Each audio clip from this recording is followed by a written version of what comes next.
Jai Bhim, Jai Mulawasi. Welcome to MNT News Network. And today is Sunday, and it is a special day, and for South Indians especially. And we are conducting our MNT News Network programs in English. So, and today's topic is success of political democracy depends on social and economic democracy. So, for this, we have invited eminent personalities, professionals, Mulnivasi, Professor Vivek Kumar Rajatji, Associate Professor, Department of Economics, DU, and Mulnivasi Professor Dr. P.S. Kambleji, Professor at Department of Economics, Shivaji University, Kolhapur, Maharashtra. And today's topic, you can see in Twitter, it is live, and you can see Facebook, and you can watch this program in YouTube also. And you please share this program to your friends, and this is the live program, and it is we are recording this program, and this program you can watch this program at any time, and these types of discussions are very useful for academic purpose and for running the social movement in this country.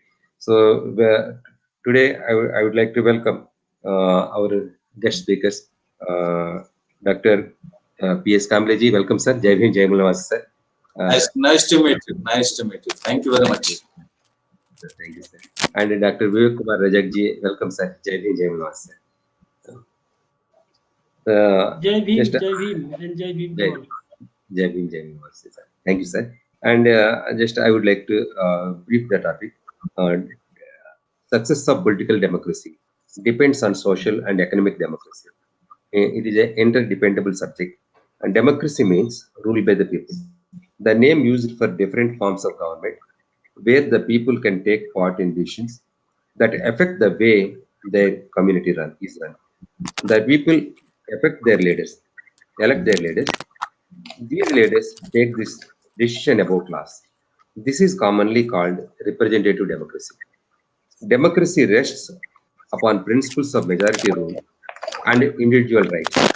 Democracy is guard against all powerful central government and decentralized governments to regional and local levels, understanding that all levels of government must be accessible and responsive to the people as possible. So, in this topic, I would like to uh, start this program with Professor Dr. P.S. Kambleji. The first question I would like to ask Dr. Kamble, sir. Sir, welcome, sir. What is political democracy? Is there any difference between democracy and political democracy? Because we are all used to say about democracy, but there is a lot of confusion about democracy and political democracy. Sir, please explain, sir. At the very outset, I'm very much thankful to MNT Network. I must thank Tilak Kumar, I must thank Ashish, my co-panelist Dr. Vivek, for organizing such a very important panel discussion on a very important topic. So far as democracy and political democracy is concerned, in democracy, everybody should have right, everybody should have, there should be equality, there should be fraternity, there should be justice. That is what is required so far as the term democracy is concerned. And it is the form of government in which for the people, by the people, that is what democracy is required. So far as political democracy is concerned, when in political democracy, that equality is expected and desirable.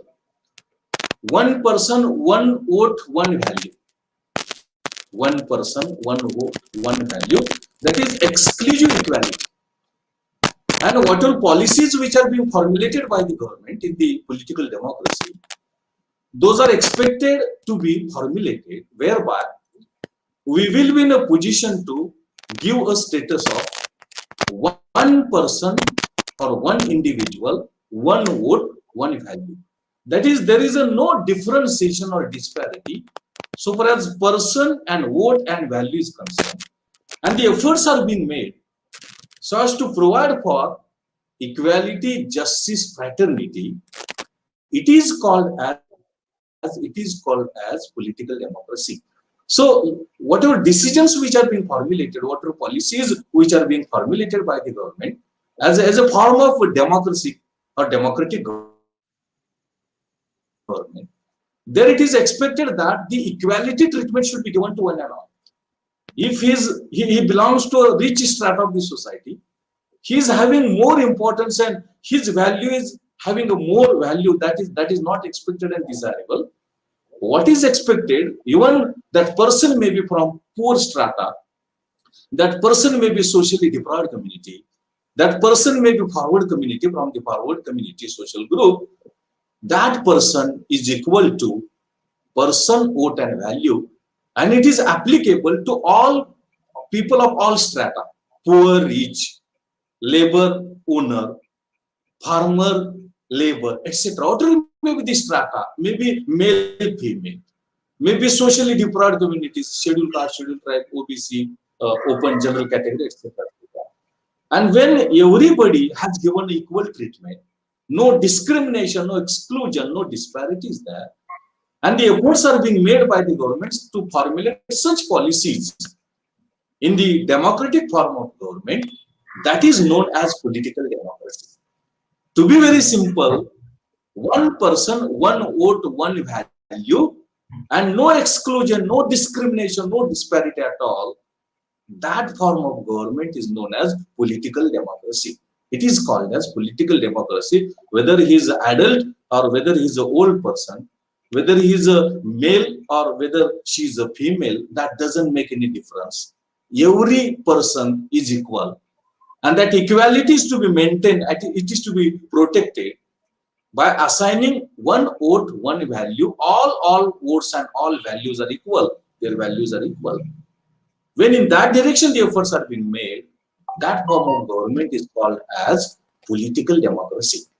It is called as political democracy, and that is expected and desirable. That is expected and desirable to be taken into account and to be implemented, what we call it as a political democracy. And in that direction, the topic of today's discussion already, it has been given by Dr. B.R. Ambedkar. He gave his lecture, his talk in Constituent Assembly on 25th November 1949.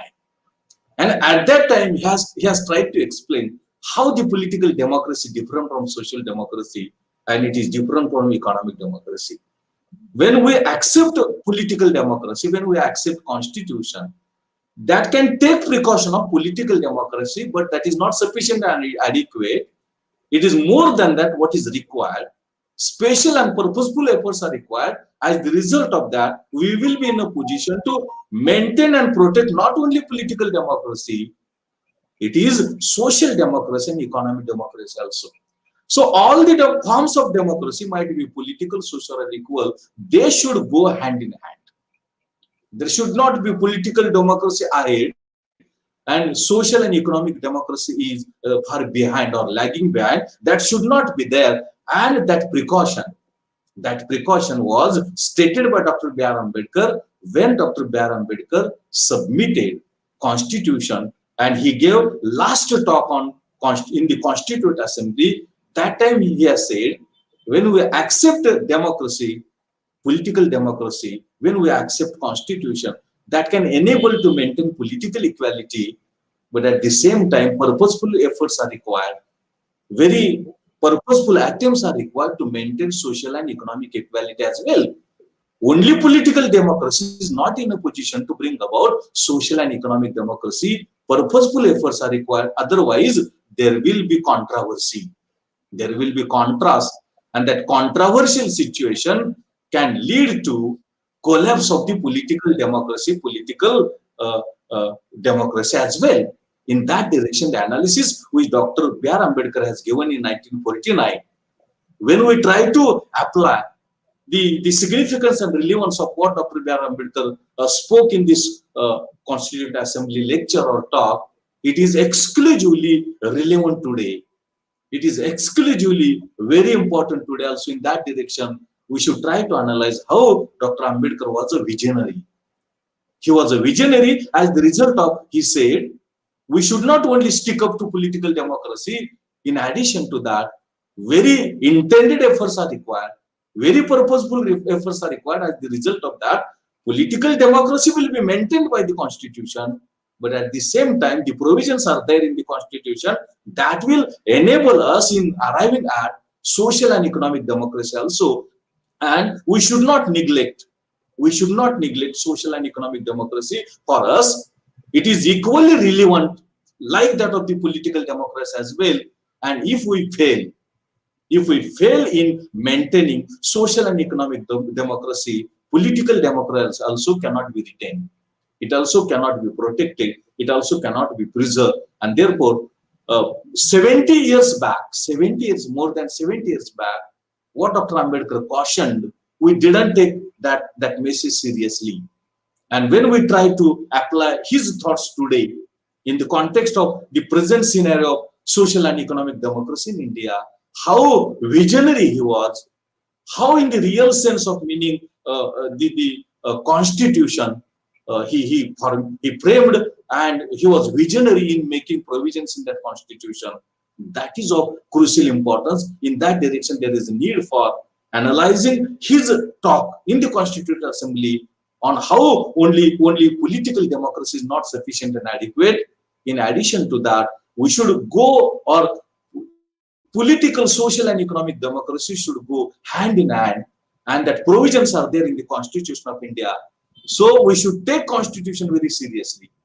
We should be very honest, rigorous, and sincere in implementing the Constitution. Then and then only it is possible for us to maintain all the democracies, that is political, social, and economic.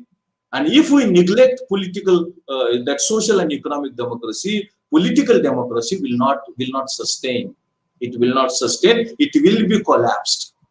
It will be collapsed, and there will be a situation of anarchy. Anarchy will be there. So take seriously to implement constitution in such a manner. As the result of that, political democracy is there, but it is not sufficient and adequate. Very rigorous, intensive efforts are required to maintain social and economic democracy, and that is a serious thing. Otherwise, Dr. Ambedkar cautions, if constitution is good, but the implementing people and authorities are not good, constitution is useless. If implementing people, constitution, that agency is good, but that constitution is not good, that constitution is successful. And when we try to establish or link with the present scenario, with the present Indian scenario, what Dr. Ambedkar cautioned, and how he was visionary, how he forecasted future of Indian constitution, parliament, and all those things, it's really appreciable. It's really a thing of what we call how long he visionary was, or how he visionary was, and what he studied, what research he has carried out, and how he thought of this constitution, democracy, political democracy, social democracy, and economic democracy also. In that, it is therefore we should differentiate between political democracy, economic democracy, and social democracy. We should take a precaution that all forms of democracies, that is political, social, and economic, those are going hand in hand. Those are going hand in hand. And government should be very sincere, honest, and rigorous. Our representative should be very sincere, honest, and rigorous. Unless and until in that direction the efforts are being made, the constitution is good. Dr. Ambedkar has prepared that constitution with a lot of hard work. It will be a failure. And that to be linked with the present scenario, contemporary relevance, in that direction, the analysis and the interpretation is required. That is there. Over to you, Tilak Kumar. Thank you, Dr. P.S. Kamble, sir, Professor. Sir, and sir, the basic problem lies in India. And every educated person studies social sciences up to 10th class. After 10th, they are going to social with medical sciences, by BPC or MPC, like that. Their educational stream is differentiated. But social science is very much important to run the country and to frame the policies in this country. So social science is the most difficult science among all sciences. So we are dealing with social sciences, and the process like you can enlighten the educated people. Now I would like to ask the Dr. Vivek Kumar Rajak. Sir, sir, what is social democracy? How it relate to political democracy? Sir, please explain, sir. Dr. Vivek Kumar Rajak, sir.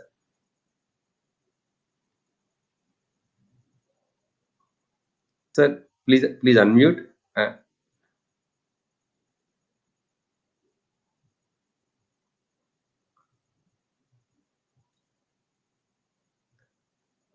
Vivek, That, unmute and speak. Vivek, yeah, would you? yes, you can speak now, sir. I mean, Go ahead. okay, am I audible now? Yes, sir. Yes, Vivek, go ahead. Okay, thank you. Yes, And clear, go ahead.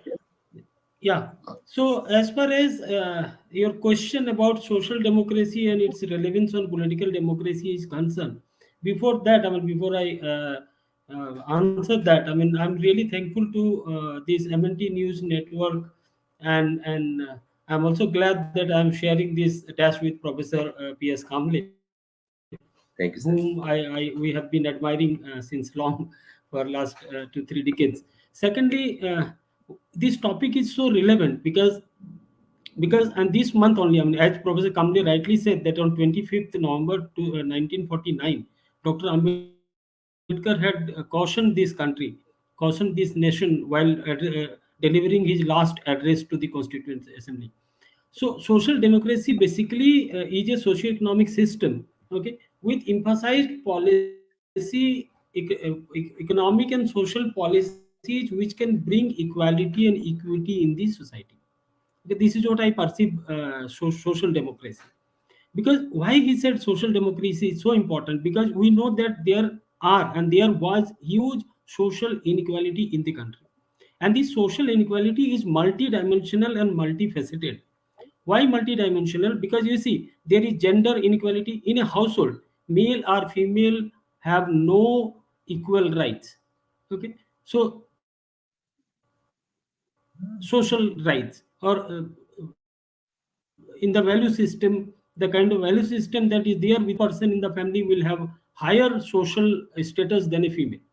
Similarly, apart from within the household, if you look at in a village, then you find that again this caste system, okay, where this difference between upper caste, lower caste, untouchability. So all these problems, unless you reduce or annihilate all these problems, all these caste system and other gender inequality, you cannot think of a country.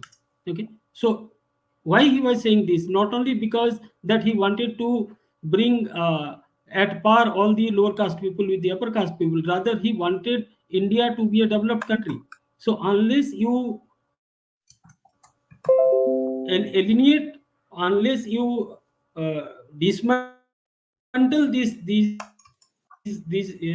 social inequality from the country, you cannot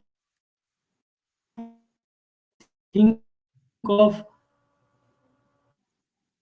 becoming a developed country, and thereby you can this political democracy that he said have been established. So obviously one might say that it is 70 not come to India, and economic democracy also is not there. Still the political democracy is sustaining, but we know how it is sustaining, and whether can we call it a political democracy.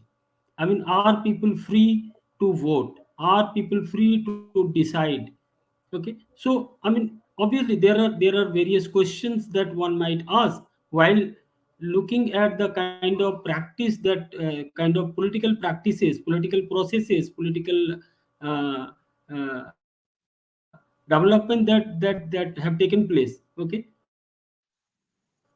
so I mean, of parliament intervening or taking a part in the decision making, are they free to they are, even if they are not agree with the kind of policies that are made in the parliament, I mean, they are forced to vote because their party have decided to bring this particular law, whether it is a state assembly, whether it is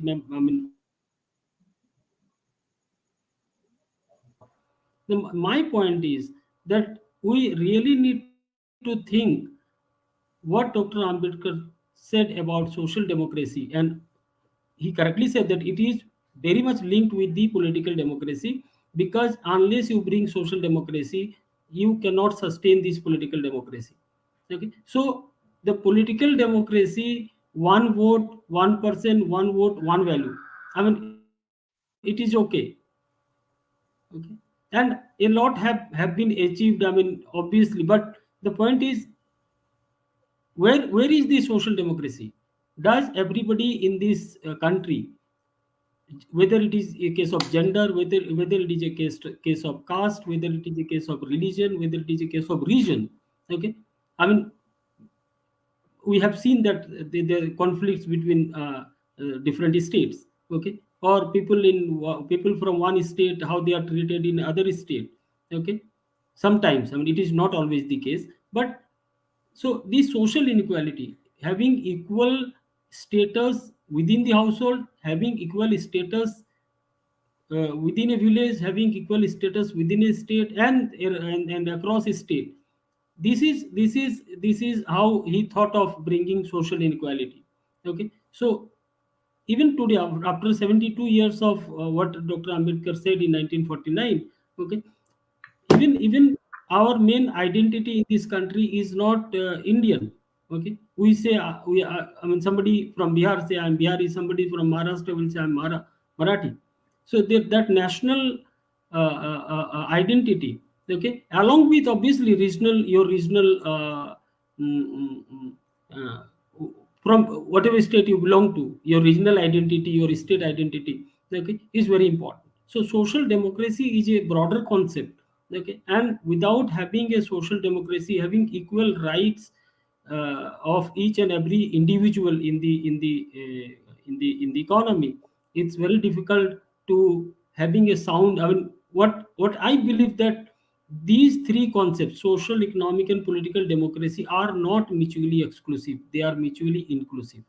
Okay, Yes. as Professor Kamble said, that they'll go hand in hand. So if you strengthen one thing, the other thing will be strengthened. Okay, but again, we need such policies to for that. Thank you. Thank you, Dr. Vivek Kumar Rajak, sir. And now I would like to ask Professor Dr. P.S. Kamble, sir. Sir, um, economic democracy is a socio-economic philosophy.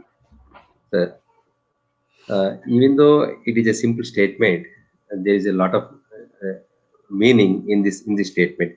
Please explain, sir. Past. While talking about democracy, there is possibility of three responsible causes whereby democracy can fail. Number one is that when the civil that non-parliamentary or non-democratic methods are used to achieve objectives, that can result in a failure of democracy.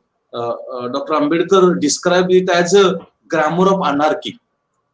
That is non-cooperation, civil disobedience, satyagraha. These are the non-constitutional methods. Secondly, he says hero worshipping. When a particular person is given more importance, making sacrifice of own freedom and identity, that can result in failure of parliament, failure of this democracy. And third very important cause is social democracy. Social democracy, if it is not maintained, if it is not achieved, that can result in failure of democracy. And social democracy is the democracy comprising of liberty, equality, fraternity. And my co-panelist Vivek has very rightly pointed out, the social democracy, political democracy, and economic democracy cannot be segregated. Cannot be segregated. Those cannot be separated from one another. All should go hand in hand. All are integrated. And therefore, in that direction, the efforts are being made. While talking about economic democracy, you have very rightly pointed out that economic democracy is also of crucial importance, because it is a very important thing.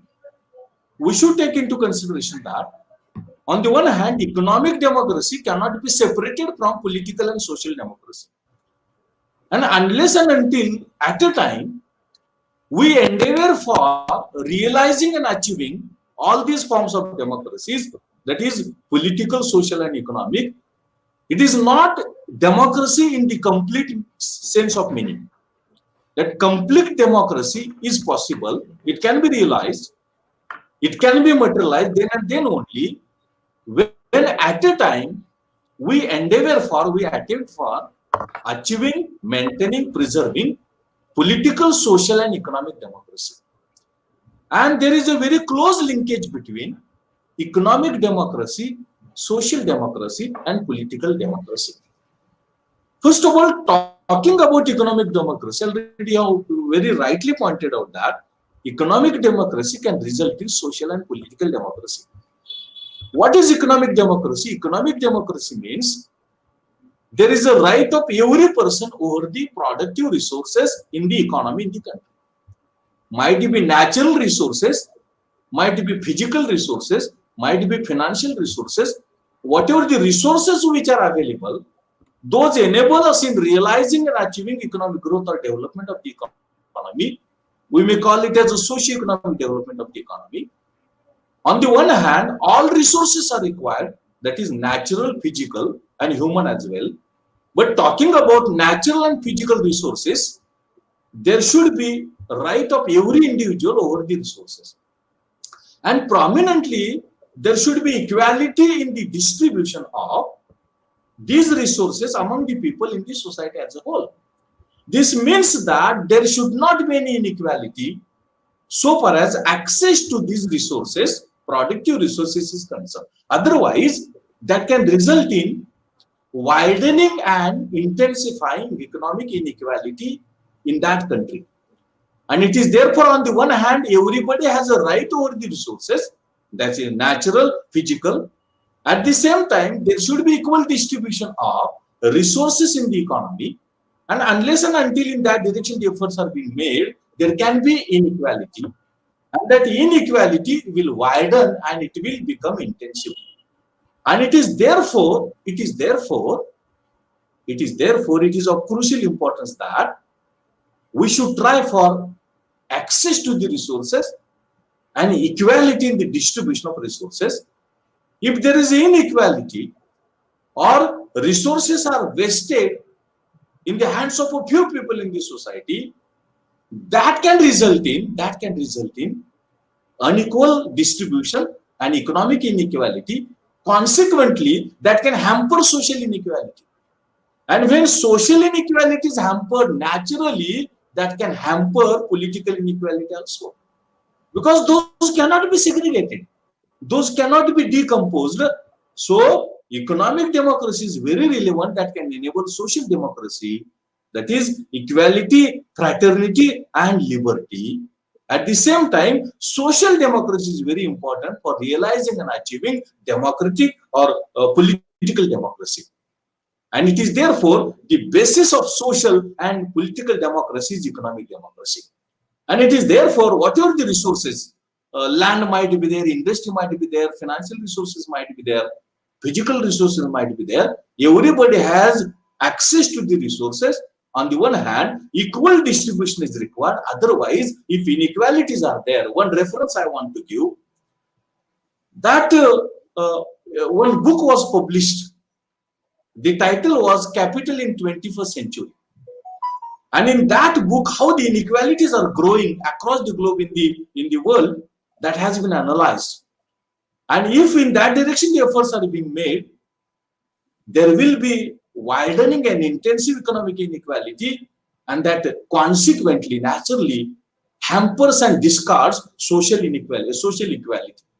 And further, it is dangerous, or it brings about risk to the political democracy also, and that is happening. across the countries in the globe. That is Thomas Piketty for the first time. He wrote a book based on the research which he carried out across the countries in the globe along with India. And he derived a conclusion that we are trying for market economy, we are trying for free economy, we are increasing capital very intensively and extensively. As the result of that, economic inequalities are widening and increasing. And that is resulting in social democracy, hampering of the social democracy, and also it is posing risk to the political democracy also. And in that book, Thomas Piketty rightly points out that, infers a conclusion that in the country like us, inequalities are growing very rapidly and significantly.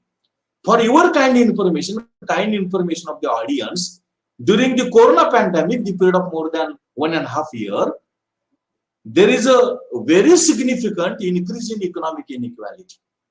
We had a list of 100 billionaires before the corona pandemic. In the period of 1 year, there is addition of 19 billionaires in the list of that. And in trillions of US dollars, wealth and income was generated in Indian economy during the corona pandemic, but it concentrated in the hands of a few households and few persons. Consequently, on the one hand, poverty was increasing. On the other hand, inequality was increasing. On the other hand, starvation was increasing. But on the other hand, richers were becoming richest. Richer were becoming richest. And 19 billionaire households have been added in the list of 100. And thus the total billionaires in India is 119. 19 have been added during the corona pandemic. But on the other hand, poverty increasing, unemployment increasing, there is a problem of survival, especially migrant labor, social poor strata of the society. And that controversy that we are experiencing, because we are neglecting economic and social democracy.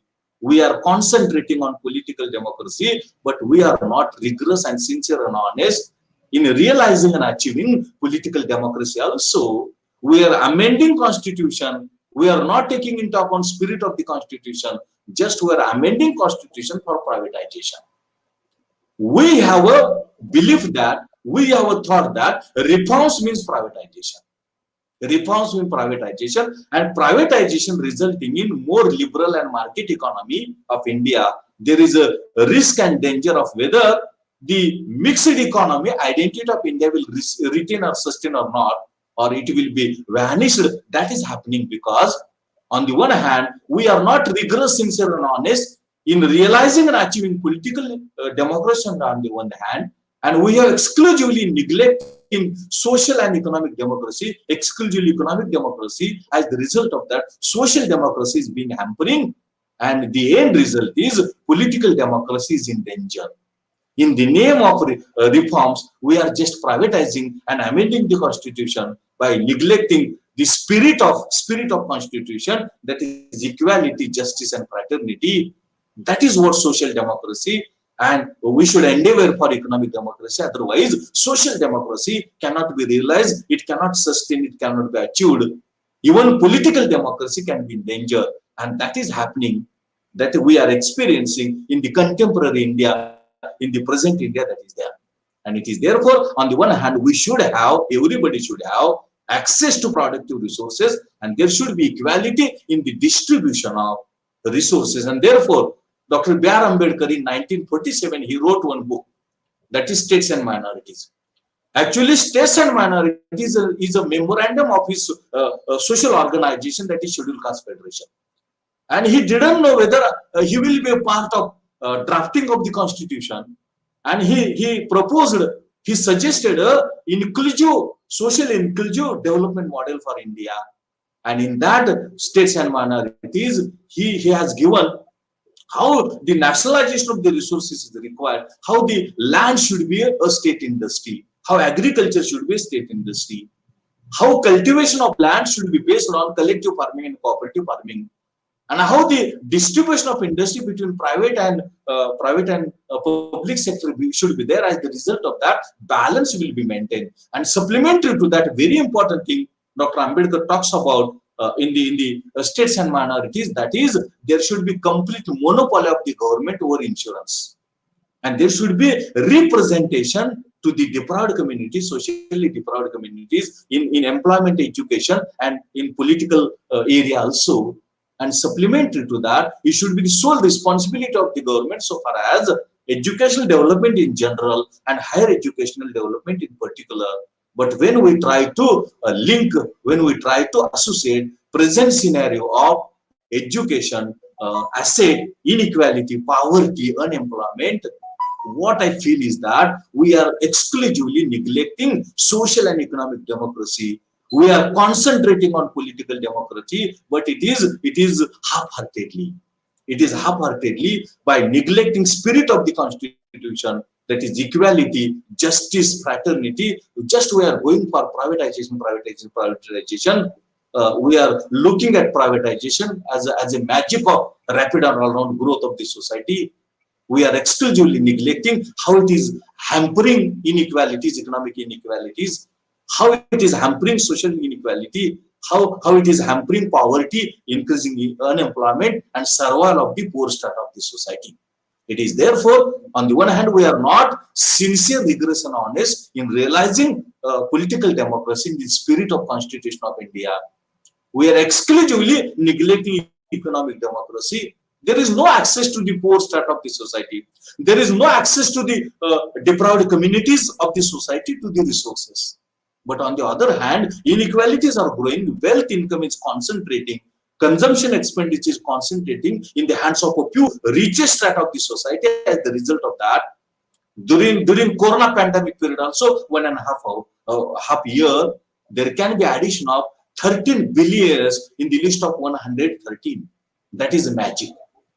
And it is because we are neglecting spirit of the constitution, and just we are going for privatization in the name of reforms. It is neglecting social democracy. It is neglecting economic democracy. Consequently, political democracy is also in danger. It is also in risk. That is happening.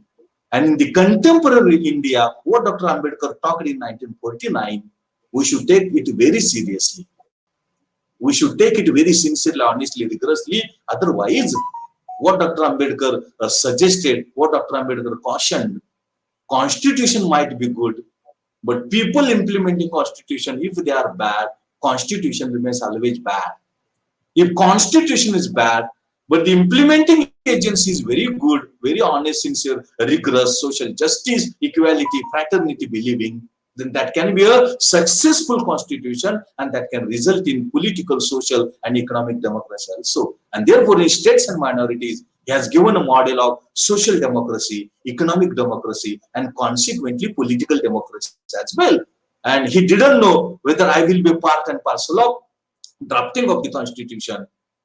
How visionary Dr. Ambedkar was there, that we get information, that we get knowledge, and its contemporary relevance is very significant and highly intensive. In that direction, we should think of very seriously, rigorously, and honestly. Over to you, Tilakamar. Thank you, sir. So the ruling class wants to suppress the problems of all the depressed classes, and there is one problem solving theory. You cannot solve a problem. You can suppress a problem. Meanwhile, it will create another problem, and you cannot solve a problem. You can suppress a problem. And they want to suppress our problems. Our problem is equality, and they don't want to give equality in all aspects. Now, I would like to ask Dr. Vivek Kumar, sir. Sir, there are two eminent personalities in this world. We can say intellectuals around the world, and both are studied in London. And in London Library, they have studied all the books, and they have derived two different theories. One is Karl Marx, and another one is Dr. Babasaheb Ambedkar. What Karl Marx said about social democracy, and what are the views of Dr. Ambedkar on social democracy. And I will ask another question also, sir. What are the democratic economic policies that can be useful to strengthen the political democracy? Sir, you can take 6 to 8 minutes, sir. Please explain, sir. Okay. So, very rightly you said, I mean, the views of Dr. Ambedkar on social democracy are rightly explained by Professor P.S. Kamble. And if you look at the Constitution of India, then it is very much clear that what kind of democracy Dr. Ambedkar actually wanted. Now, the views of Karl Marx about the social democracy and views of Dr. Ambedkar, the difference is that Dr. Ambedkar's view are more relevant for a society, for Indian society and India. Okay, so Karl Marx will not take into account the caste system. Okay, the kind of complex social system that we have in the Indian subcontinent. Whereas Dr. Ambedkar's view on social democracy, Dr. Ambedkar is the only person, according to me, who have understood the genesis of the caste system more accurately than anybody else in this country. Okay. So his ideas, his thought of social democracy, of bringing social justice, equality, fraternity in the society was for beneficial of each and every individual in this country, irrespective of gender, caste, class, whatever. Whereas whereas Karl Marx's view on social democracy will is purely based on the economic criteria. Okay, so maybe gender can be included there. Okay, but he was talking about rich and poor and the capitalist and the labor class. Okay, but the things are more complex here in Indian subcontinent, especially in India today. Okay, that there are multi-layered social inequality, as I said earlier, exist in this country. And unless you dismantle these social religious practices, social religious processes, social religious thinking, okay, which is anti progressive, which is not good for one section, okay, and good for other section in terms of hegemonizing the whole resources, whole idea, whole social system, okay, whole political system. So that is what Dr. Ambedkar basically wanted to dismantle. Okay, there should not be concentration of, or say hegemony of, a particular group or a particular caste on the others. Okay, so there Dr. Ambedkar's thinking, Ambedkar's view on social democracy, I believe, are more say practical for Indian case, rather than what Karl Marx used to think. Obviously, he was a great thinker of his time, and has more followers than Dr. Ambedkar, if you look at all international at worldwide. But again, Dr. Ambedkar concentrated more on solving the problems of Indian social order, Indian social problems. Okay, that included, as I said earlier, also that gender, caste, region, religion, everything. Okay, so in as Professor Kamble rightly pointed out that if you implement the constitutional provisions that were made by Dr. Ambedkar along with others in the Constituent Assembly, okay, in its spirit, okay, then all these problems, social problems, economic problems, and political problems that we see today, and many problems have actually exaggerated and have increased, okay, in its intensity. For example, economic inequality he was referring to. Okay, society is getting divided, okay, on various issues. That is what not Dr. Ambedkar wanted. Basically, wanted fraternity in the society along with equality and justice, but the fraternity is moving away. This is failure. I mean, this is failure in a sense that this is how we implemented our constitution in last 70 odd years in this country, or 71 odd years from 1950. So ideas of Dr. Ambedkar, as I said, and this is a repeat, that are more relevant, and if implemented correctly, there is a way that we can bring social and economic democracy along with the constitutional provision of political democracy that we made. So the economic and social democratic, to bring economic and social democracy, we have all the provisions in the constitution. As Professor Kamble said, that he wanted a nationalized insurance. So we nationalized some of the banks. Obviously, when insurance companies started in the 1950s, late 1950s, and nationalized by Pandit Nehru. But again, banks were nationalized in 1969 and 1980 by Indira Gandhi.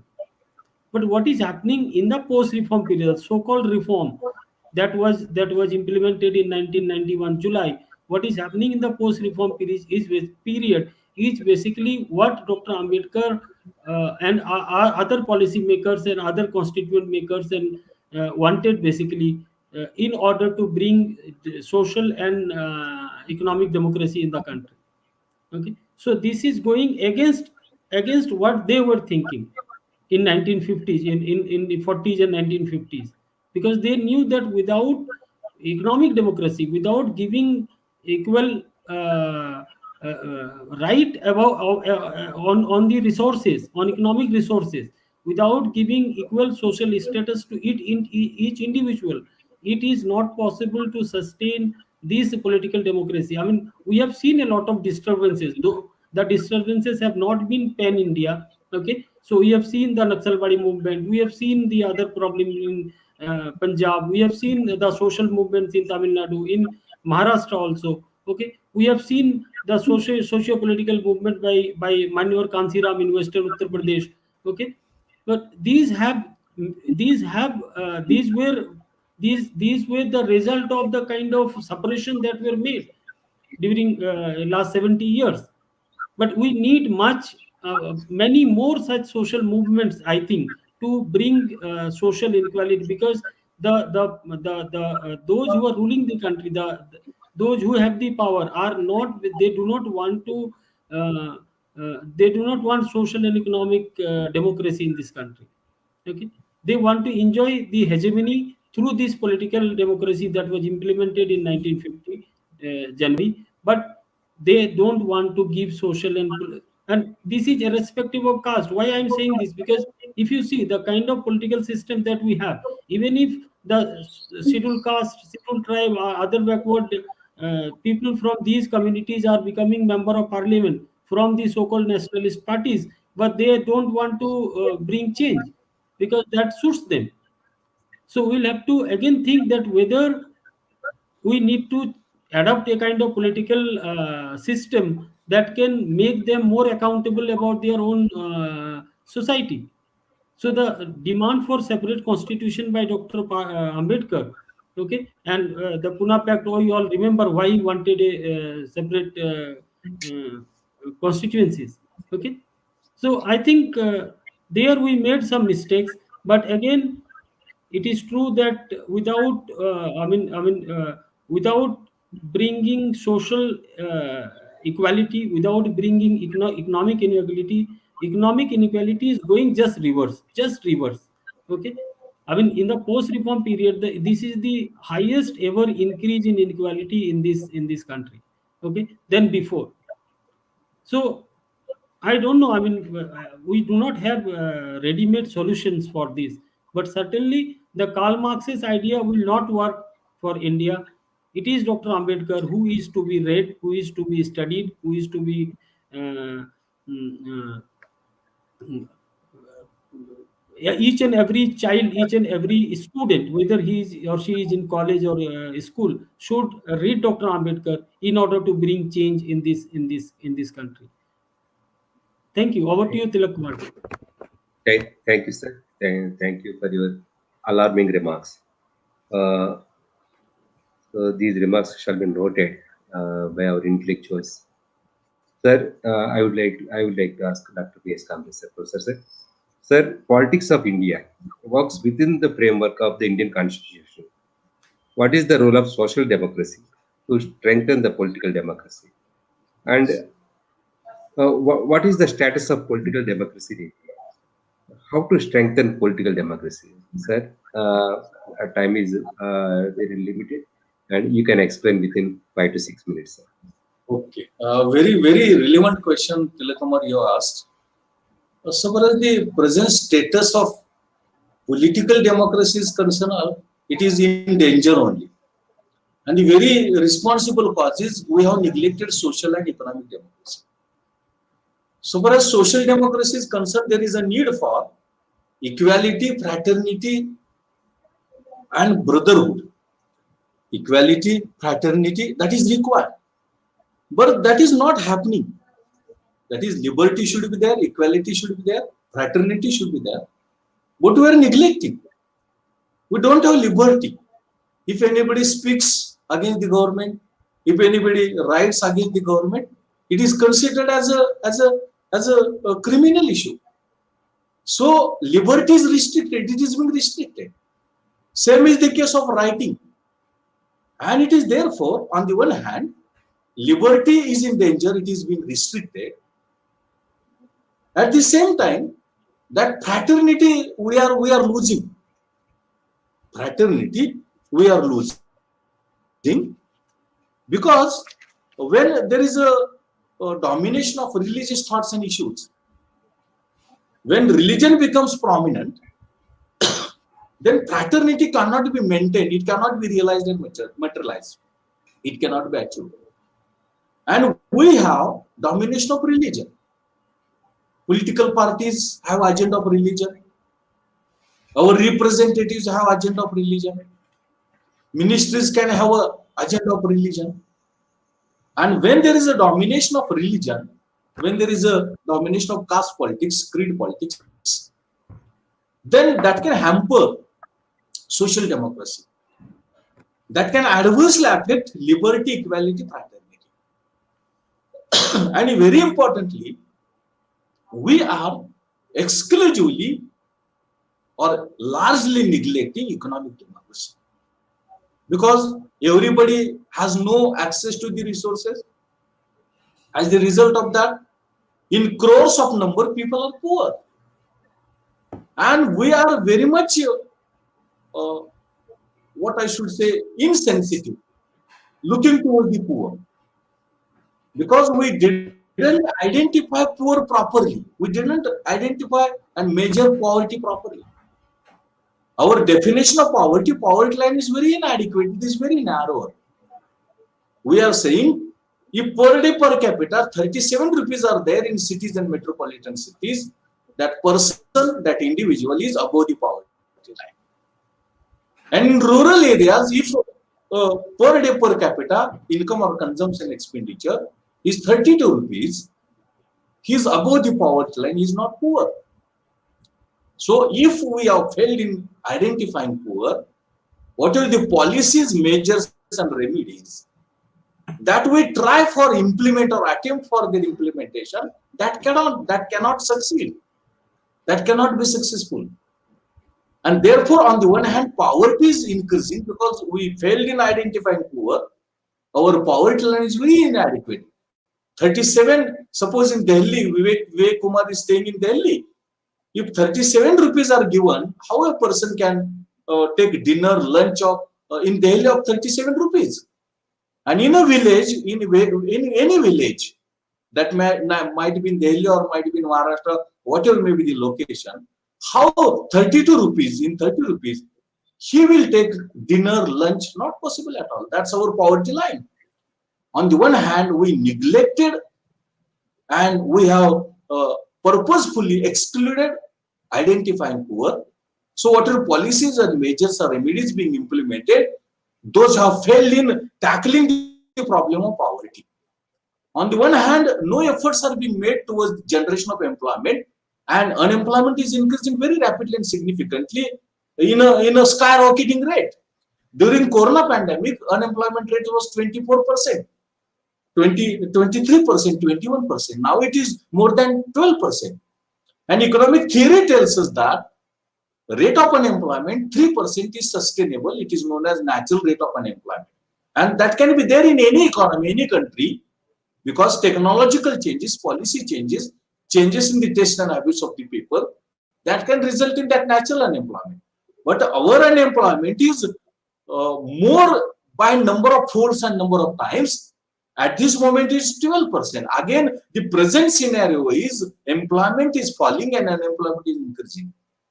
And in April 20, it was 24%, 21%. So we neglected employment, we neglected unemployment, we failed in identifying poor, we don't have access to the resources to every person, we don't have equal distribution of the natural and physical resources. Consequently, economic democracy has totally failed. Because no tackling of the problem of poverty properly, no tackling of the problem of employment generation and unemployment properly, no equal distribution of the resources across the social groups or among the poor in the society as a whole. So rich are becoming richer, poor are becoming poorest. And the gap inequalities are widening. So we are not taking seriously economic democracy and its relevance in achieving, realizing social democracy. So equality, fraternity, and liberty is in danger. Consequently, social democracy is in danger. And unless and until we achieve and realize social and economic democracy, political democracy can be in danger. That house, democratic house, can be collapsed. It can be broken. And that was cautioned by Dr. Ambedkar 72 years back in 1949. And that is actually happening in contemporary India. That is there. So what is required, what I would suggest is that democracy, constitution is the only rule that should we take into account, and we should not hamper at all the spirit of constitution, that is freedom, equality, social justice. And whatever, there is a provision of amendment to the constitution, that doesn't mean constitution should be amended taking into account or violating spirit of the constitution, that is equality, fraternity, and justice, social justice. But we are amending constitution for privatization. We are amending constitution by exclusively neglecting the spirit of constitution, that is equality, fraternity, and social justice. And unless and until we stick up to the social democracy, we purposefully acting for economic democracy to be realized or realization, political democracy cannot be sustained. Political democracy can be inefficient. And that is happening in contemporary India. That is being experienced in contemporary India, because the significance and importance of economic democracy, social democracy, we have just neglected. We have just neglected. We have taken them very casually. The linkage between social and economic democracy with the political democracy, we have forgotten. And therefore, in the name of reforms, just we are privatizing, and privatization, market economy is resulting in economic inequalities, problem of poverty, problem of inequality, addition of billionaires list, etc., etc. And the problem of poverty has become very serious. It is a thing of serious concern. Employment we have neglected, unemployment is skyrocketing, and consequently, our political democracy is in danger. So what is required? First of all, we should attempt for realizing all the democracies, that is economic, social, and political. And the spirit of democracy, we should not, the spirit of constitution, we should not violate. And the spirit of constitution is equality, justice, and fraternity. And whatever reforms and policies that we want to bring about, whatever amendments to be brought about to the constitution, we should take a precaution that it is not violating spirit of the constitution, that is equality, justice, and that freedom, fraternity. It is not violating. Unless and until we take that precaution, social democracy cannot be realized, and economic democracy can be far away from the social democracy. And when they are far away, economic social democracy from the political democracy cannot sustain. So there is a need for orientation of our representatives, orientation of the bureaucrats, orientation of the ministries, orientation of the political parties as well. Religion cannot be agenda of political parties. Religious policies cannot be there so far as the development policies of the country is concerned. Only it should be socio-economic development. It should be only equality, fraternity, liberty, brotherhood. That should be there.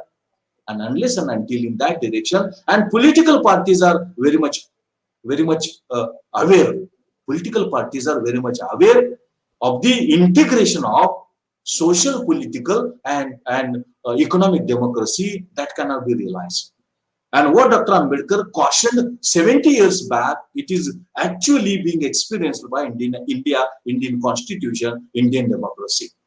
So once there is possibility of collapse of political democracy also, because unless and until political, social, and economic democracies are interlinked, interconnected, integrated, the sustainability or the sustaining of the political democracy is not possible at all. And unfortunately, we are very much excluding, we are very much discriminating, we are very much neglecting social as well as economic democracies. And it is high time now, take very seriously what Dr. Ambedkar said 70 years back in 1949, 25th November, it is celebrated as a Constitution Day. It is celebrated as a Constitution Day. It is coming in the forthcoming week. So what I would suggest is that take seriously Constitution Day, protect, preserve, and realize this parliamentary democracy. But for that, the precondition is economic and social democracy should be endeavored at a time. And all these economic, political, and social democracy should go hand in hand. That is, access to resources, equal distribution of the productive resources, liberty, fraternity, equality, and then political democracy. Unless and until in that direction the efforts are being made, it is high time that political democracy is in danger. And unfortunately, our parliamentarians, our bureaucrats, our policymakers, our political parties are not taking seriously significance, importance, and relevance of social and economic democracy, whereby it is a precondition to realize and achieve political democracy. We are segregating, we are decomposing political, economic, and social democracies, but the ground reality is that it is not possible. We cannot segregate. It has no meaning at all. If we have decided that we will realize only economic democracy, we will attempt for only social democracy, we will attempt for only political democracy, it is impossible at all. At a time, all democracies, economic, social, political, we should attempt for their realization, their achievement. And if in that direction the efforts are being made, then and then only we have a bright future for constitution, we have a bright future for political democracy, and consequently the future for social and economic democracy also. Now it is the sole responsibility of the ministries, sole responsibilities of the bureaucrats, sole responsibilities of the political parties, at the same time social organizations, the persons from academics like us. Also, every citizen should take a precaution that we are violating constitution, we are violating political democracy, we are neglecting social and economic democracy. It is the duty and responsibility, moral responsibility of every citizen, because every citizen has a right to live. Every citizen should have access to the resources. Every citizen should have equality, fraternity, and liberty. If all these are danger, what is meaning to that political democracy? And actually that is happening. Actually, that is happening so far as political democracy is concerned. We have segregated political, social, and economic democracy, but the reality is that this should not happen. This segregated efforts are not possible. It should not endeavor in that direction that is required. So, collectively endeavor for, and don't violate spirit of the constitution, equality, fraternity, and justice. And don't segregate political, social, and economic democracy that is required. And every stakeholder, political party, ministries, representatives, bureaucrats, and citizens, social organizations as well, media also, media can play a very important role. And therefore, today's topic is very important. Tilak Kumar, I am very much thankful to MNT, and you are anchoring very well. I am also thankful to Ashish as well, because discussion on this very important and burning topic, it is not being carried out by the other channels and other media. So I must congratulate you. I am very much thankful to you. Over to you, Tilak Kumar. Thank you, sir, Professor Dr. P.S. Kamble, sir, for your valuable analysis that will be useful. And we are treating that these are our concluding remarks. And I would like to ask Dr. Vivek Kumar Rajat, sir. Sir, please conclude on this subject, duly mentioning that Dr. B.R. Ambedkar role on Indian economy is unforgettable. What are the methods that Dr. Ambedkar taught us to strengthen the political democracy? Sir, it is very difficult to conclude this big subject in 1 or 2 minutes. Know very much well, sir. But however, keeping the our MNT News Network time in mind, please conclude within 1 or 2 minutes, sir. Okay. I'll try my best, but I must say that Professor Kamble made everything very easy for me in today's panel discussion on this topic. That he analyzed everything so beautifully and made easy for me to conclude actually. So what in his last segment of his discussion, what he said about poverty, unemployment. If you look at even the caste inequality in access to education, apart from unemployment, poverty. So the caste or social inequality in access to education, in access to health. Okay, then Dr. Ambedkar is very much relevant here.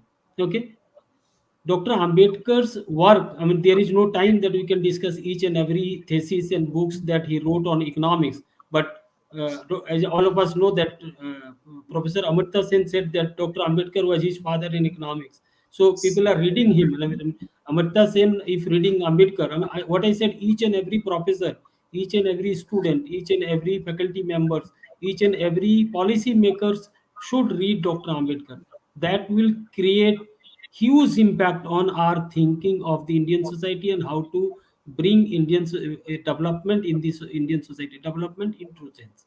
Okay, so we should focus. Let me talk about some measures that will enable us, help us bringing social and political and economic democracy. As Professor Kamble rightly pointed out, that all these three concepts are mutually inclusive, and strengthening economic and social democracy will further strengthen the political democracy in the country.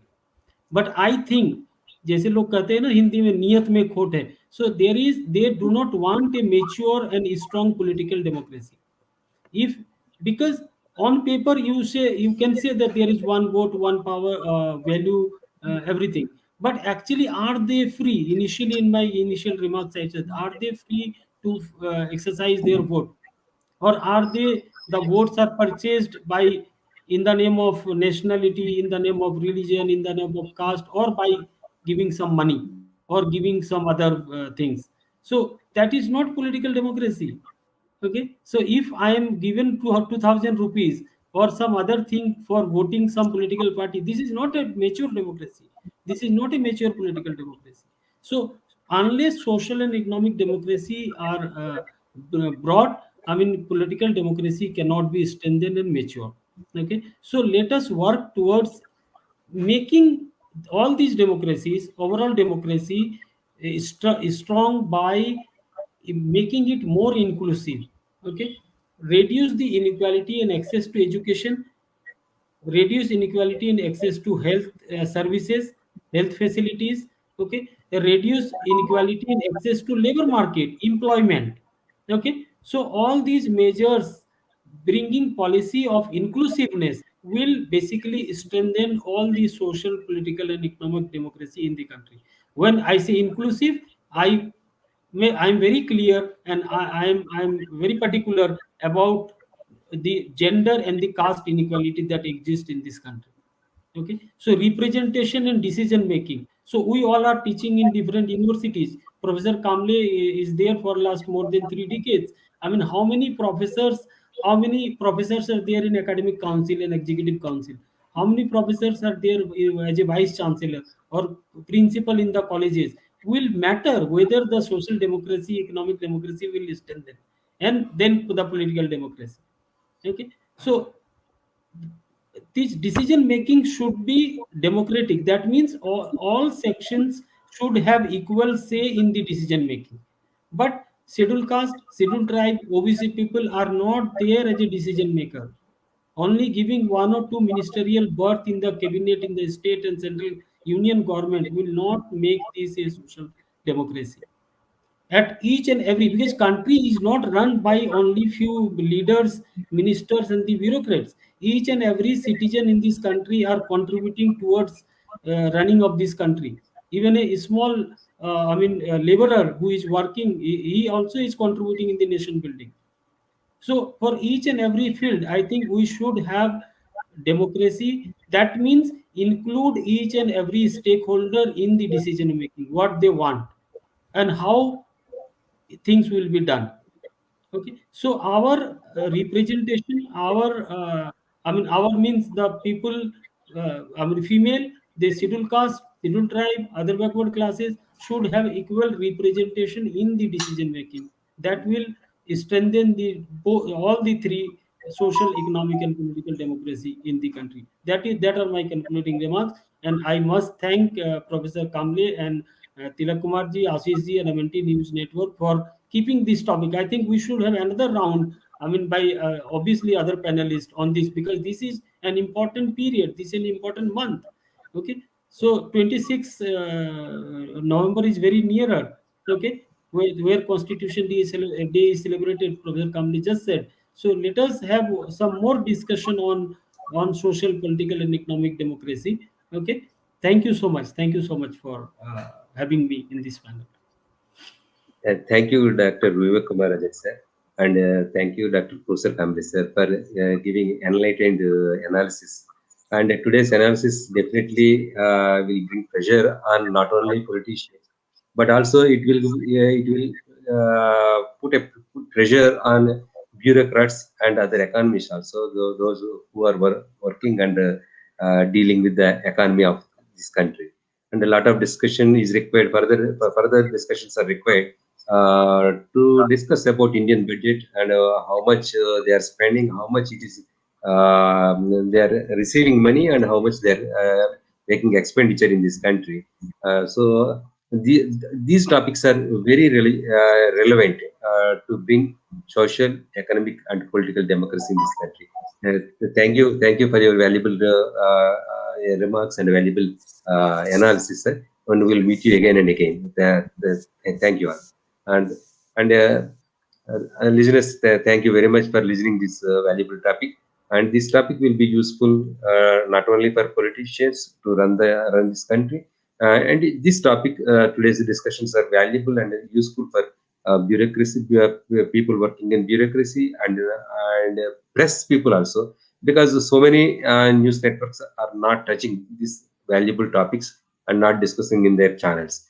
And that is today's discussions are available in YouTube and Facebook and Twitter, and you can watch this program at any time. And please watch this MNT News Network, and you can go through MNT News Network by typing www.mntnewsnetwork.com. And please cooperate and please contribute your valuable suggestions and financial help also to strengthening this MNT News Network. And tomorrow, we at the same time by 8:30 p.m. We'll come with another topic in Hindi. खोए हुए अधिकार मांगने से नहीं, अथक संघर्ष से मिलते हैं. So इसी टॉपिक में you please watch the upcoming program on tomorrow by 8:30 p.m. Thank you for watching this program. जय भीम, जय मुलवासी.